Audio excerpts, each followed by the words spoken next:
I just made a very bad purchase, but here we have a 1966 Ford Mustang Fastback, and it's pretty messed up, but we're gonna go ahead and show you guys how this repair process is gonna go. We're gonna go ahead, and this series is gonna be called Restoring a 1966 Fastback Mustang. Let's get into today's video.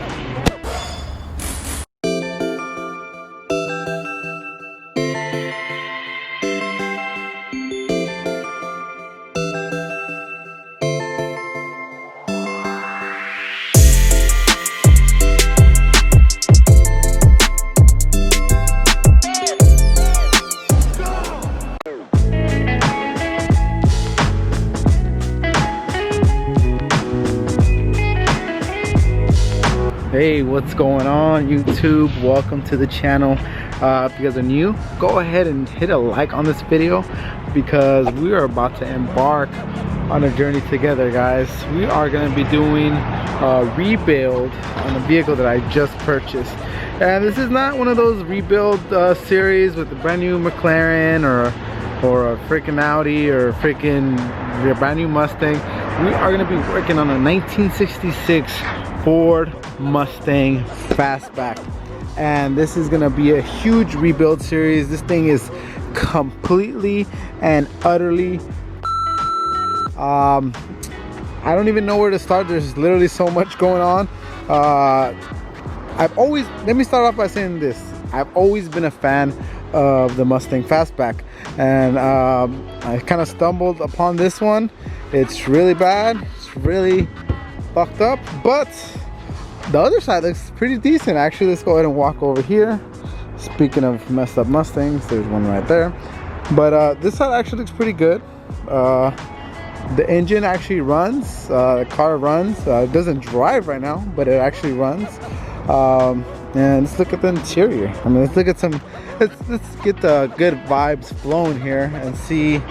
Let's see if we can get some positive things on this car. So the interior is actually not that bad. Headliner is good. Does have a crack on the dash right there, but factory AC. I mean, I don't know about you guys, but if you guys are only following us because we work on Supras or anything like that, I'm a car guy, so I like trying to find the keys here. I'm all wrestling in my pockets.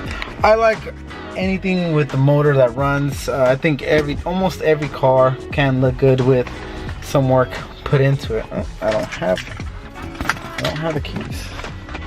Let me grab the keys. The car was pretty mint before this horrible accident. If you guys know the fastback market for these Mustangs, you know, usually, I mean, kind of show you that they usually go between 40 to 60 grand on average. Obviously there's some cheaper ones in the 20s and 30s, but a good example of a nice build is, you know, 40, 60 grand all day. And obviously if you go pro touring style and stuff, I mean, the sky's the limit. I've seen these things go for 100 grand. But anyways, I got this car for a very, very, very low price. Like, I can't even say it on the internet. But we're gonna go ahead and see if this thing turns on for us right now. See if this baby turns on. Let's create a little nickname for her. Come on.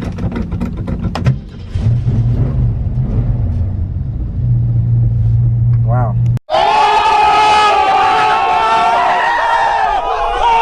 This thing runs. How crazy is that? All right, here she is on the lift. Just a little bit tore up. This headlight is supposed to be all the way over here, so as you guys can imagine, it's a huge accident. A lot of work. This is gonna have to have a new apron, new core support, new fender, new hood. It's all the way into the cowling. The cowl actually doesn't look like it got bent or anything, but the inside is. I'm gonna go ahead and lift it up on the lift real quick and see what it looks like on the underside. Taking a closer look at this thing, it's pretty messed up. Gonna need a whole new brake setup more than likely, so we'll probably go with some disc. But let's look at the undercarriage. Let's try to focus on the positive That's definitely a negative right there. That's a bent frame, guys. That's no good. And this is a unibody, so we're probably gonna have to replace that section. It's gonna be a lot of work. The undercarriage though, besides that, looks actually pretty clean for a car this year. Doesn't look like it's rusted. Looks like it has some new exhaust, some Dynamax exhaust mufflers. Doesn't look like we're leaking back here, nothing. New shocks. Coming back here, this whole bottom section is pretty bad. And looking at it, it looks like this car was restored at some point, and it looks like they stripped it down to bare metal, because this is all the clean metal underneath, and it only has, looks like this is like the red oxide primer. So let's focus on the good side. This is the good side. The paint job in general is not the best paint job. The bodywork could need a little bit of help, but it's actually pretty decent for the year of the car. A little dirty, but it's actually pretty clean. Don't see any real rust on it, and that's huge on a car this year. This little section down here looks like it got bent, and I'm not sure if that's part of the accident or what. This whole side looks pretty salvageable. It's pretty much when you start getting into this corner that this is the bad side. It's really bad. It's gonna need a new radiator support, gravel guard bumper, apron, all suspension. It's going to have to be replaced. The A-arms, the upper and lower A-arms, all these tie rods and everything is gonna have to be replaced. And it even seems to be that this portion of the vehicle, which is like the rocker panel, got bent up too. We may be able to straighten that out. It's gonna need a new door. It's gonna need a new quarter. This is a unibody, so it's extremely hard to actually get these things to straighten out, and this is the huge kink in the frame. So I actually have this whole apron side that actually extends into the frame and gets welded in, so we may choose to use it. We may choose to straighten this out. I don't know, it depends on what is going to be able to be straightened out. But definitely a little worse than I first expected without having it on the lift. But there's a lot of hope, because we got this thing for pretty cheap. So and the parts are pretty readily available, so that's pretty good to know. My brother Saul over here, he actually has the same year car, right, Saul?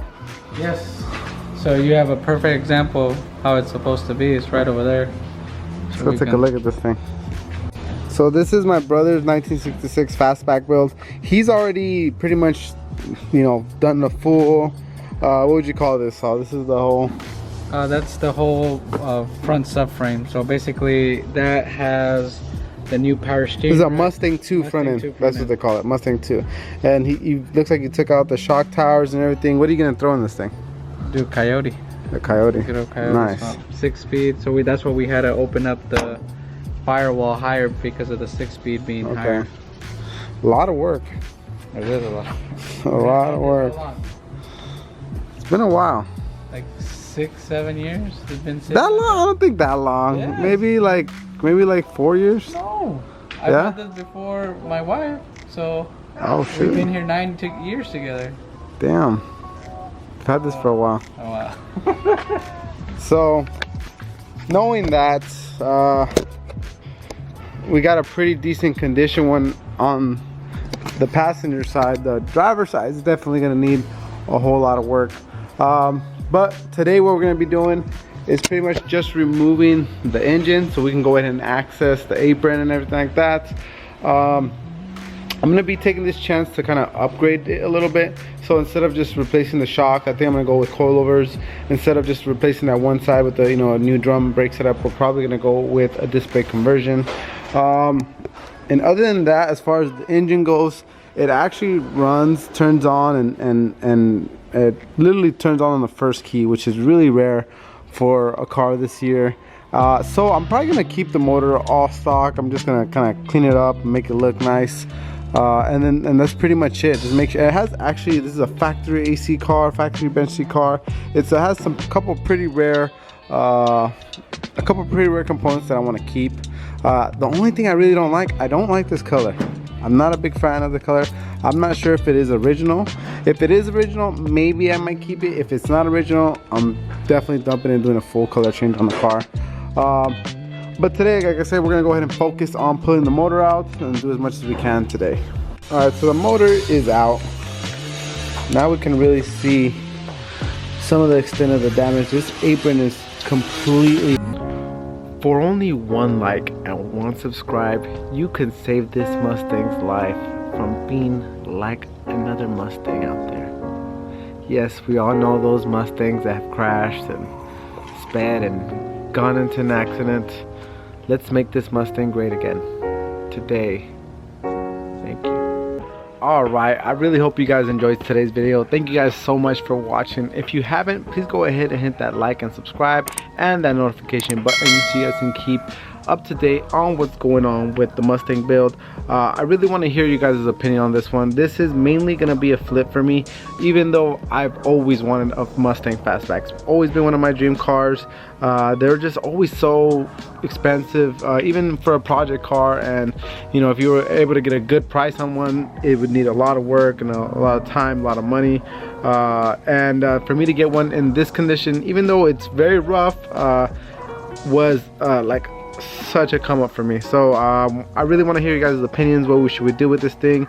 Should we keep it all stock, keep the same color, or should we do a little bit of customizing on it? Should I drop it, put some bigger wheels on it, so on and so forth? But again, thank you guys so much for watching today. Go ahead and follow us on Instagram too. I'm gonna go ahead and drop our IGs right here. Again, thank you guys so much for watching. Here at SOS Customz, we got you covered.